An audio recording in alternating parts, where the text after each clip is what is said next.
These are the coordinates where modern warfare has been redefined. Ukraine has transformed the Eastern Front into a lethal kill zone that's bleeding Russia dry. After nearly 4 years of grinding warfare, the statistics paint a devastating picture for Putin's forces. The concept of the kill zone has evolved far beyond traditional military doctrine. What began as a 5 to 10 kilometer deep death trap along the contact line has now expanded to perhaps 35 to 40 kilometers of lethal space. Inside these zones, when a drone detects a target in the open, it has more than an 80% chance of hitting it. This isn't theoretical, it's the brutal mathematics of modern combat. The numbers from 2025 tell the story of Russia's catastrophic miscalculation. British intelligence estimates put Russian casualties at approximately 1 million soldiers, including 240,000 killed in action. The UK Ministry of Defence's October assessment stated roughly 1,118,000 Russian soldiers killed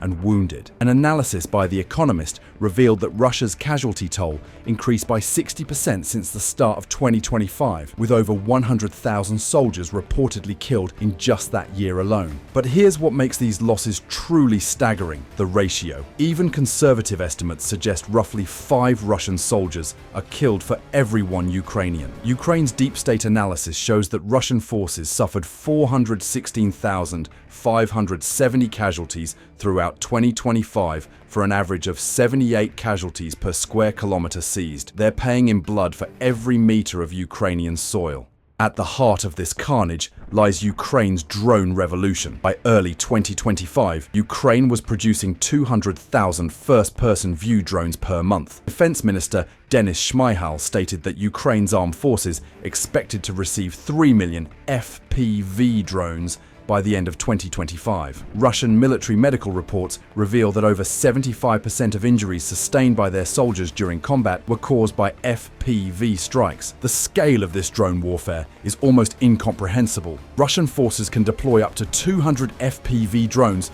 against a single road per day. On the T0515 highway alone, they've used up to 350 FPV drones daily. But Ukraine has matched this intensity, with their drone teams representing just 2% of Ukraine's military responsible for a major share of Russian losses. The innovation doesn't stop there. Ukraine has developed fiber optic controlled drones that extend their reach to 50 kilometers, immune to electronic warfare jamming. As Patashka drones announced in December 2025, we have our first confirmed hits by Tashkas on fiber optic control with 50-kilometer spools. These weapons are physically connected to their operators via ultra-thin optical cables, making traditional Russian countermeasures useless. Perhaps nowhere is this kill zone more apparent than around Pokrovsk. A Ukrainian intelligence officer reported that Russian forces are suffering up to 400 personnel casualties per day in this sector alone. Ukrainian Commander-in-Chief Oleksandr Syrsky claimed Russian forces had suffered 15,000 casualties, including 7,000 killed, in the Pokrovsk direction in January 2025 alone. Around 90% of frontline supplies in the Pokrovsk sector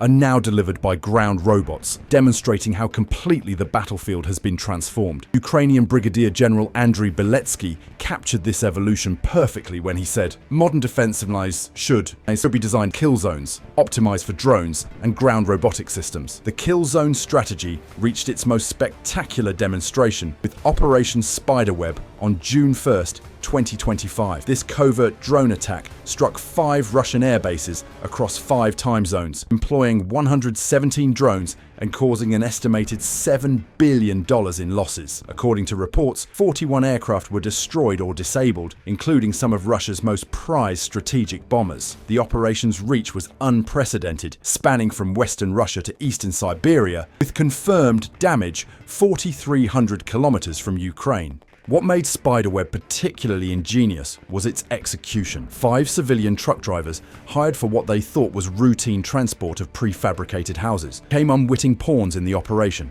1 was killed in an explosion. The other 4 were arrested by Russia's FSB. It was warfare by deception on an industrial scale. The introduction of North Korean troops only highlighted the kill zone's effectiveness. These forces, falling back on antiquated Korean war-era tactics, charged forward like in a World War II movie. Their inexperience with drones proved fatal. When UAVs moved in their direction, North Korean forces formed groups of threes. One soldier would lure the drone while others attempted to shoot it down. This logistically clumsy strategy yielded disastrous results. On December 23rd, Ukraine's Special Operations Forces claimed they killed 77 North Korean troops and injured 40 more in a single battle. Western intelligence assessed that by March 2025, roughly 5,000 North Korean troops had been killed or wounded, with a third likely killed. South Korean intelligence put the casualties even higher, 300 killed and almost 2,700 wounded by January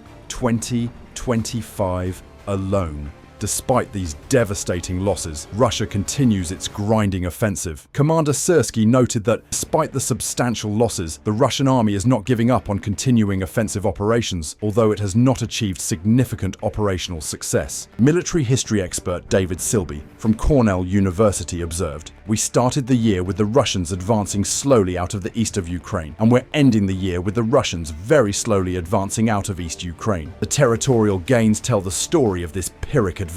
The Institute for the Study of War reported that Russian forces seized just 0.77% of Ukraine's territory, some 1,802 square miles, over the entire year. For context, that's roughly equivalent to the state of Ohio out of Ukraine's total territory, and it came at the cost of over 400,000 casualties. As Dymko Zluktenko of the 413th Separate Unmanned Systems Battalion grimly calculated, Russia could ultimately conquer the Donbass area, but Ukraine will destroy at least 500,000 Russian soldiers in the process. Ukraine's kill zone strategy has fundamentally altered the calculus of territorial conquest. Every square kilometer now comes with a price tag measured in thousands of lives, and the technology ensuring that price only grows steeper. This is warfare transformed, where the defender's advantage has been amplified by technology into something approaching mathematical certainty.